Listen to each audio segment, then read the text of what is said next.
What's up, everyone, and welcome to the life cycle of a trade. We're going to take a look at 3 trades: an iron condor, a short put spread, and a call diagonal spread.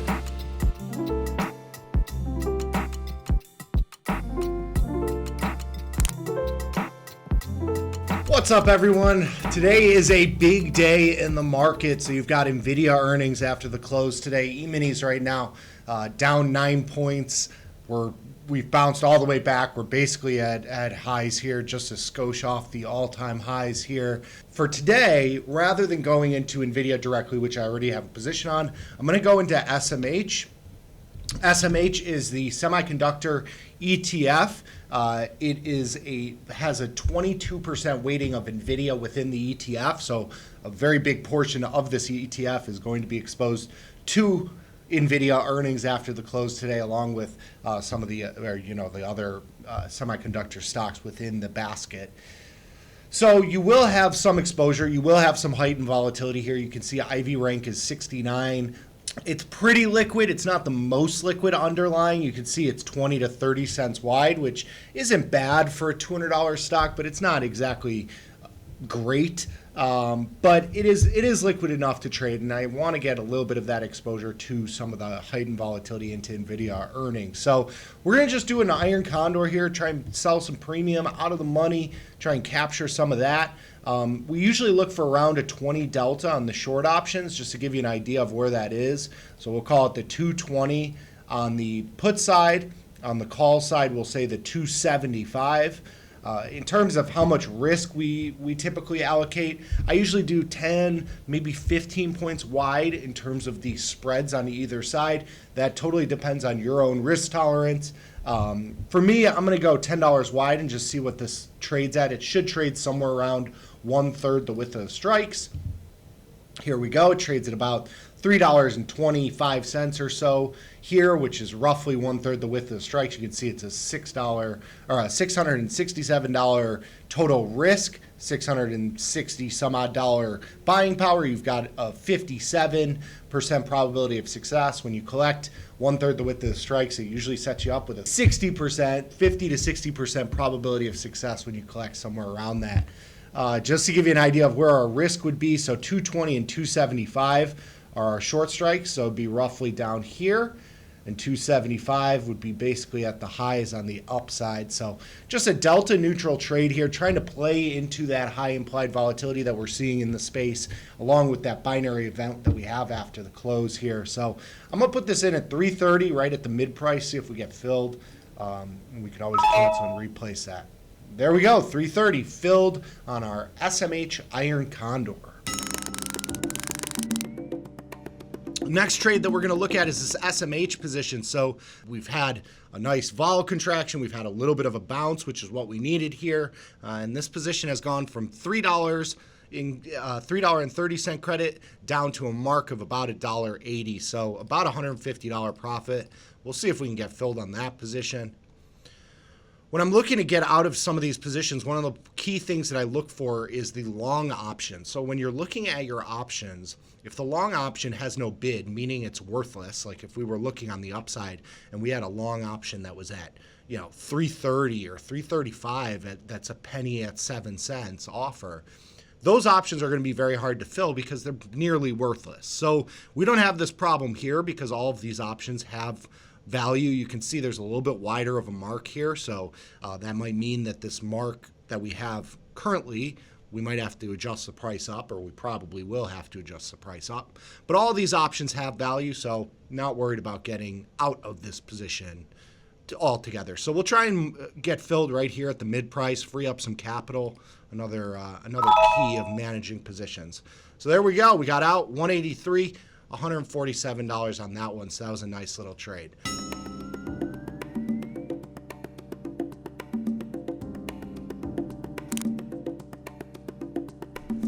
All right, so as you can see, we are very light on positions here. So looking to put on a couple trades today. I mean, one of the things that has really stuck out to me is this move in oil, all sorts of geopolitical stuff going on. You had OPEC talking about pulling back production and all sorts of stuff happening in the oil markets.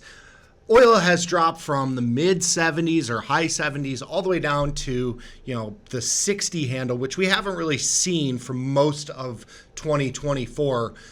Oil futures themselves are very, very big contract. It's 1,000. The multiplier is 1,000. So for every point, if you were long or short the oil futures, it's $1,000. So it's a very, very big contract. And you can actually see the leverage that you get here is very, very significant. It only uses 10 grand or 9 grand here to be long or short the futures. Now, in this account, I certainly cannot do that because that is way too big of a position, but I can trade the options. So the options actually trade in the same notional as the futures, right? So a $100 or $1 option is really $1,000 in terms of value, in terms of credit that you're selling.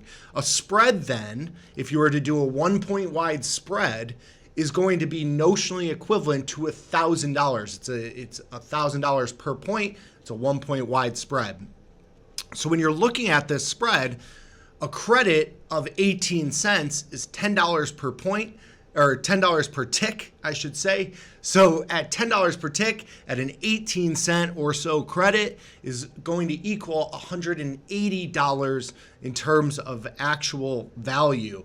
You can see here for this spread, and I just pulled this spread up, it's around a 20 delta. I'm actually gonna move it a little bit closer to get a little bit higher credit, but just for an example, when you look at this spread, max loss is going to be $800. Of course, that's the rest of the risk. If you're selling this at near 20 cents, it's going to be 80 cents of risk, which is $800, $20 in credit.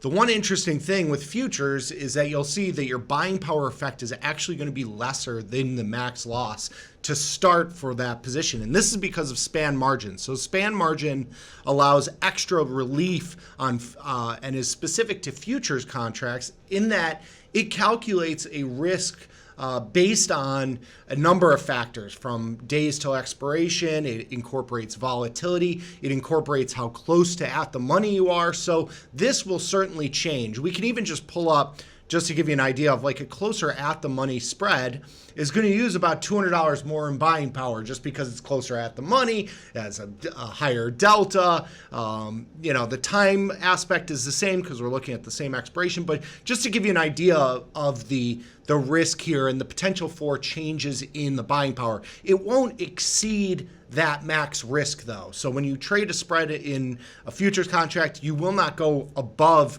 your max risk parameters there in terms of your max loss. So for a spread, I'm going to take a little bit extra risk here, go around the 30 delta. I want to collect around 1/3 the width of the strikes. This is a little bit less here at $2 or at 25 cents or 26 cents, depending on where I get filled here. I want to get around that 1/3 the width of the strikes because it puts us at that 60 to 80% probability of success, depending on what your credit is. So we're going to see if we get filled here at 26 cents and work the order from there.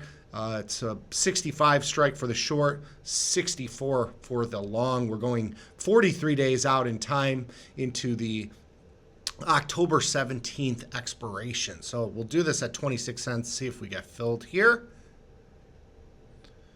No fill there.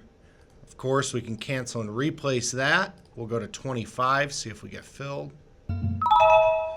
We are in 25 cent credit, which is a $250 credit on the spread. It's got a width of $1, so our risk will be $750. Just playing for a little bit of a bounce in oil.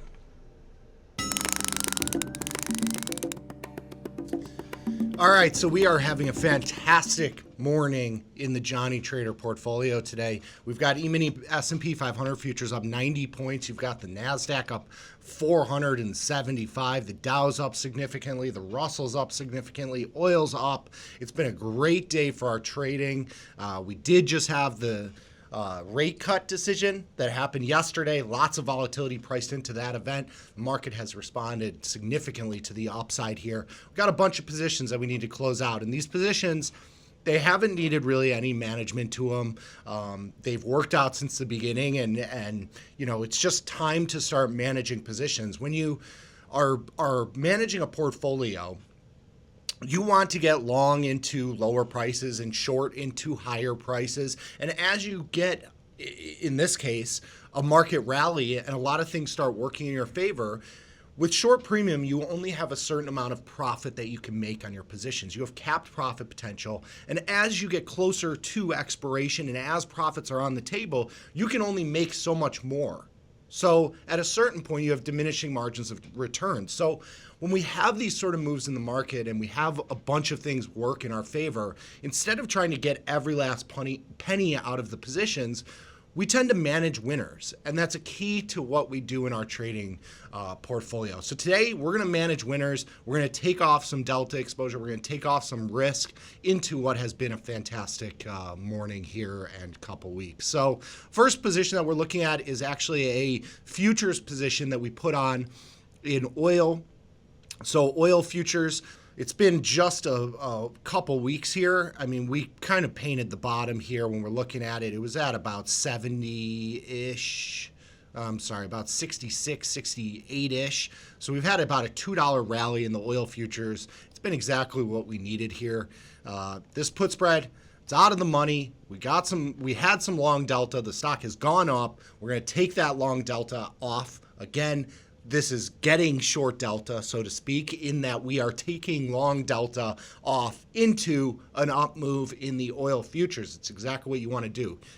You want to take off long delta as you get that move higher. So we're going to try and get out of this for a 13-cent debit, which is actually would be a $130 debit because the multiplier here is 10 on the oil futures here. So a 13-cent debit is really $130 in value. This will net us out about a $120 profit depending on where we get filled here. Let's put it to 14 and see if we can just get filled here. Get this one off the table. We'll try 15 cents. There we go. So we got out for an even $100 profit. Nice little trade in the oil futures. We've had a couple of those recently. So nice little trade there.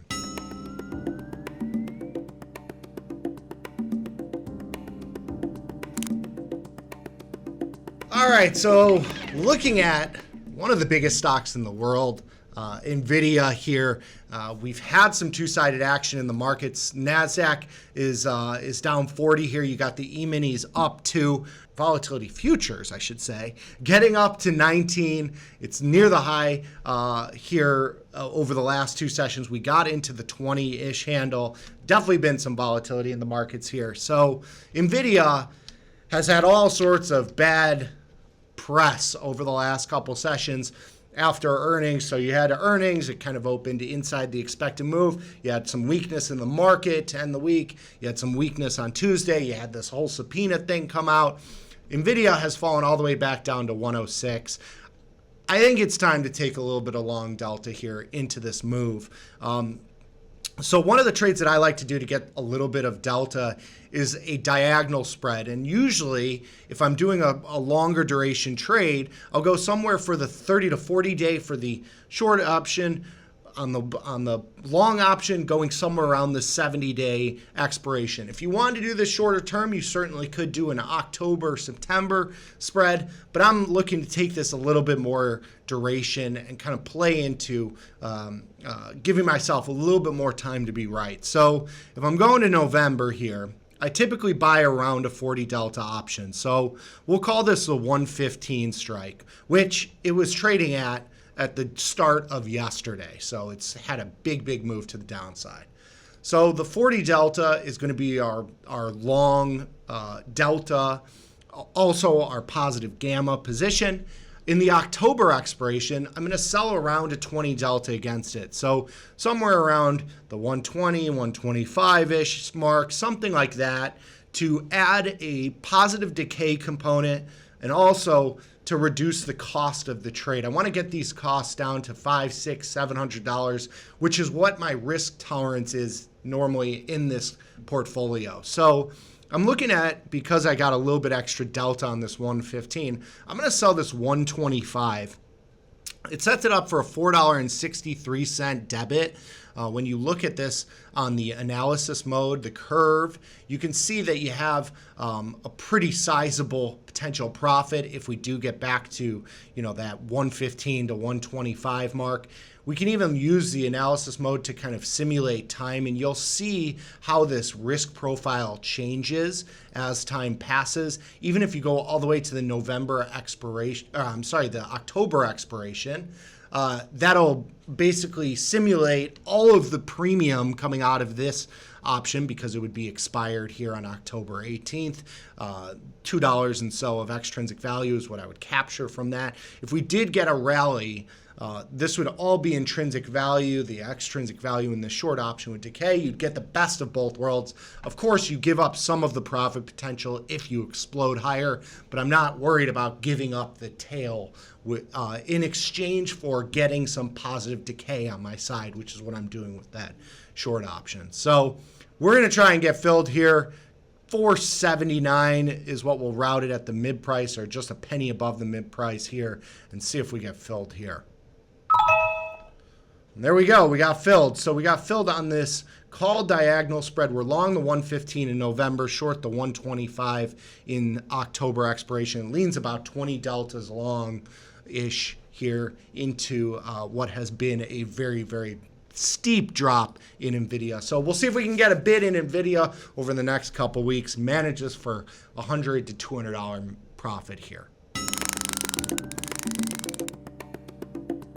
The next one we're going to look at is a big profit, a quick profit that we had in NVIDIA. We bought the dip in NVIDIA. This was trading on the 4th is when we got into this position. You can see we got in right around the lows of 105-ish on that position. We can actually look at the market snapshots, give you a exact number, about 106.70-ish, 75-ish.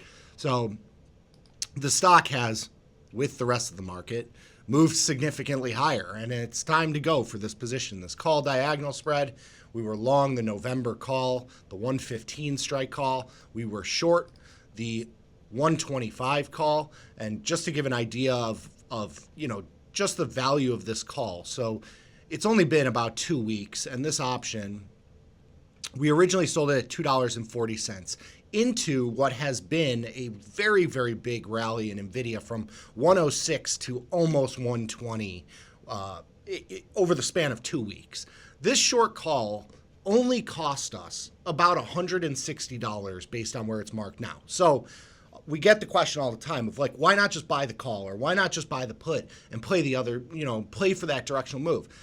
Had we not gone up $15 or $14 in 2 weeks, this option would have hedged us some. It would have hedged us $1, $2, depending on where the stock went. If it went lower, it would have hedged us to the downside. We would have saved $200 in value instead of losing that $200 in value. Here, into a rally, it's what we would call a high-class problem. We played the upside. We had a lot of long delta. We had positive gamma on our position. It was exactly what we needed for this position. And so it's a high-class problem in that instead of making $300 on the position or $400 on the position, I'm only making, instead of making $500, I'm only making $300 on this position. 75% return on capital. Huge, huge win. So, in hindsight, of course, did this impede some of my profit potential? Yes. If we had gone down, it would have been a blessing. It would have saved me $200. So, you can't play for the unknown of the future. We just trade what is there. We were buying the dip. We were hedging that dip buying with a short premium position in the shorter duration. It's exactly what we wanted to happen here. Got the bounce. Time to go here. Take a big win and pat yourself on the back. We're going to try and get 395 credit here. It'll put us at a 300 and change profit. No fill there. Put this down 2 pennies. And there we go. $7.95, we actually got price improved. $316 profit on that one. So we just took off $2,000 in buying power or more. We booked some winners of $500 or $600. A really nice day and couple weeks for us in the Johnny Trader portfolio. So just taking off some winners, managing some winners, managing our capital usage, getting rid of risk, and freeing up some capital to hopefully get into new opportunities sometimes next week. So hope you got in some of those good little trades, and we'll see if this can continue. If you want to catch these trades live, tune in to Johnny Trades every Wednesday at 9:40 a.m. on Tasty Live. Peace.